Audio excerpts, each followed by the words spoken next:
I want to talk a little bit about something that, people understand on a retail level, but they don't understand it on an institutional level. And it's the same thing. At the end of the day, human beings are controlled by two forces when it comes to investing and making money.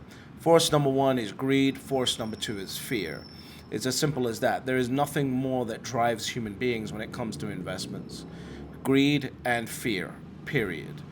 So when you think about it, for example, people understand what happens in the blow-off tops of Bitcoin because they understand FOMO, right? The fear of missing out. People say, "Oh my God, it's going up." Your taxi driver's talking about it. Your gym trainer's talking about it. The guy at the restaurant's talking about it.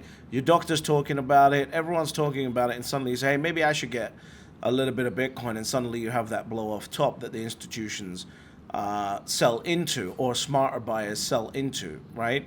And you could call that dumb money, if you wish. And yeah, there's an element of truth that happens with that. But what retail people miss out on is that a lot of this happens on an institutional level too. And that is where I believe that Bitcoin is going, which is why I need you to subscribe to this channel, because we need to get this message out to more retail investors before the institutional FOMO kicks in. Because when the institutional FOMO kicks in, what happens is you'll see prices that you've never ever seen before, because institutions don't FOMO for 2 weeks. They FOMO for 10 years. And so, we're about to enter a world here with Bitcoin where the amount of demand for Bitcoin that's coming is going to be so terrifying, so infinitely unimaginable, because of what the asset is. Bear in mind, Bitcoin is a institutional asset. It can be used for debt collateral. It can be used, to send payments around the world. It can be used for all these things. And on top of that, it can be used to shore up your profits and to demonstrate to investors that your fund is the one that they should be invested in, right? So the same way that the impulse works for retail market, it similarly works for TradFi as well, right? There is going to be a gravitational pull and competitive impulse in the TradFi world, which will, I believe, leave retail markets head spinning, which is why I keep saying we need to get people to one Bitcoin as soon as possible, because one day you're going to wake up and the price is going to be just running away from you, and there's no circuit breakers in the market to stop that. And again, which is why I say you need to subscribe. Please help me by subscribing to this channel, because the faster you do it, the faster the YouTube algorithm gets spanked, and the faster it puts this message out in front of people. Because here's the thing, when it comes to institutions, institutions are also looking around going, hey, I have a mandate to generate XYZ return before I get paid, because institutions and investment funds get paid on what's known as a hurdle rate. And a hurdle rate is basically the minimum return that you have to generate before you start earning a performance fee, right? And if they're looking around going, wait a second, our hurdle rate for last year, or rather our returns for last year was 14%, the hurdle rate was 12%. We're only going to get paid on that extra margin that we generated. What could we do to increase that for the next year? And you look around and you go, wait a second, Paul Tudor Jones, who's a Bitcoin fan, just did XYZ return or X return on his portfolio. Michael Saylor just took MicroStrategy from being worth sub $1 billion, to, I don't know, in the next cycle, $30 billion, right? If Tim Draper came out and put into Bitcoin and his returns are X percent, if Jack Dorsey is now richer than ever because he owns Bitcoin rather than any other company that he's invested in, right? If Paul Tudor Jones, if Saylor, if Draper, if Dorsey did all of these things, and then that's not including, the ancillary funds that will be involved in it. If BlackRock just pulled, $50 billion into the ETF over the next couple of years, et cetera, et cetera. If they all did that, and they all did it through Bitcoin, then I must do through Bitcoin, right? If they did that, if If Paul Tudor Jones gets a 17% annualized compounded annual growth rate, then I must get a 17% annual compounded growth rate, because that has now just become my North Star. The best performer in the space is going to become the North Star for all of the other performers. And if they can look through their portfolios and go, the easiest hack that's in this portfolio is Bitcoin because of its yearly CAGR, then I need to own some Bitcoin too, right? So the only way that I can generate that return is by owning the Bitcoin. And so now, in that very moment, all of these institutions are trying to look at Bitcoin as an opportunity, but Bitcoin owns you at that point, right? Because you can't let go of it.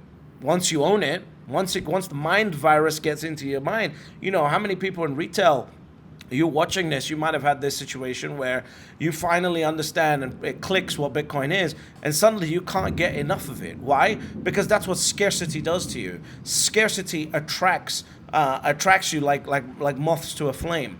That's what Bitcoin is. Bitcoin is true scarcity. It is everything that all of these institutional funds have been looking for, except it is right in front, right under their nose, and they're not seeing it right now. So once they start seeing it, right, once they wake up and once they realize that they're not blind and what they've been smelling is actually true, they're going to try and get as much of it as possible. And again, that's what I'm saying. Please help me by subscribing so we can share this message to as many people as possible, right? And just like Tesla, right? Tesla owns their investors, right? You can't get out of a Tesla investment at this point. It's stupid. It's career suicide to get out of a Tesla investment at this point. And if you want to go and if you don't believe what I'm saying, all you got to do is go look at the chart for Tesla over 2019, 2020, and 2021, and you'll see exactly what happened to Tesla when the Russell 2000 share fund managers decided, we need a piece of Tesla because Tesla's the one. Ron Barron's generating these returns. We need a piece of Tesla. You can't get rid of Tesla, right, from your portfolio. If you get rid of Tesla and you invest in something else, it is now career suicide. You will be fired on the spot. That's what's going to happen with Bitcoin. You're telling me an asset compounding on a yearly basis at 50 to 80%, and you sold it so you could get into some tech investment? You're fired, right? That's the conversation that'll happen. Once you've had Bitcoin in the fund for a year, for 2 years, and you've proven the concept, you can't sell your Bitcoin. It's career suicide to sell your Bitcoin, right? Just like Apple, right? Try finding one hedge fund that's going to sell their Apple position. It's career suicide to sell your Apple position because the asset has become a must-own asset. And that's when an asset becomes a must-own asset, you no longer own that asset. That asset owns you. And that's what's about to happen with Bitcoin. The asset is about to own the institutions. And unless you realize that, and unless you get to one Bitcoin as quick as possible, you're going to wake up and the price is just going to run away from you, right? It turns into, again, from an institutional perspective and a retail perspective, it turns into the impulse to compete takes over. Right? Because if all of these funds are doing well, imagine this: if all of your neighbors, you grew up together, etc., now all of your neighbors have moved to better neighborhoods, etc., you're still in the same shithole that you were in. Aren't you going to be feeling a certain way? Well, what do you think happens when you've got a room full of the most financially competitive people in the entire world, and 4 of them are Bitcoiners, and one of them's going, hey, I got a few $1 billion, but no, I'm not going to invest in Bitcoin? Doesn't make sense. Right? So over the next 10 years, these people are going to need Bitcoin in order to compete. It will be required for institutions to have and hold a Bitcoin position. And Bitcoin is here to fulfill that demand. But it's not here to fulfill the required supply. And that's the beautiful thing about Bitcoin. It's here to, if you've got demand for Bitcoin, there's enough Bitcoin for you. The question is, the only thing that can titrate when a demand shock happens to Bitcoin is going to be price. You cannot adjust the supply. In fact, every 4 years, the supply goes down by half. That is the world that we are stepping into. The question is, are you ready? Are you ready? Because BlackRock's getting ready. Grayscale's getting ready, Fidelity's getting ready, and I want as many normal people as possible to get to one Bitcoin as quick as possible, because this is coming now. And when it comes, you're going to wake up one day and go, what the hell just happened? Right? So either you're going to get your Bitcoin, and the beautiful thing about Bitcoin is this.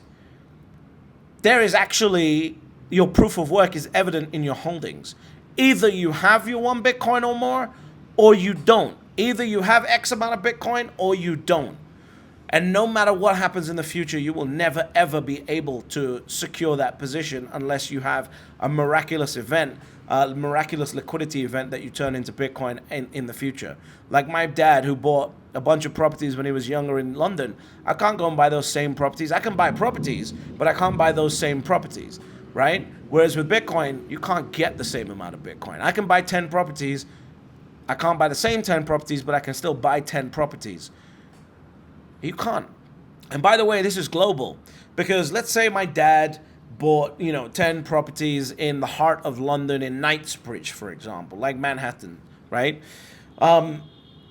I might not be able to buy 10 properties in Knightsbridge or Manhattan, but I can certainly fly to another part of the world that's upcoming and buy 10 properties in the Knightsbridge of that country and watch the growth happen from then.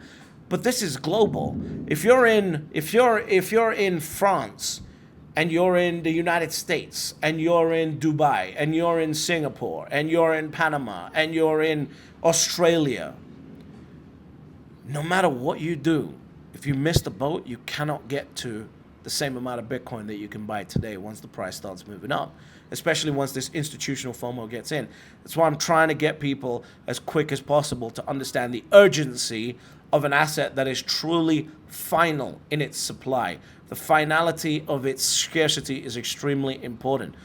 And the beautiful thing about this is, despite all of this, despite whether you get to 1 Bitcoin or not, despite whether you get above 1 Bitcoin or not, despite the institutional FOMO, despite when it starts, there are still only 3 rules to Bitcoin. Step number 1, you buy Bitcoin. Step number 2, shut the fuck up. And step number 3, you get fabulously wealthy.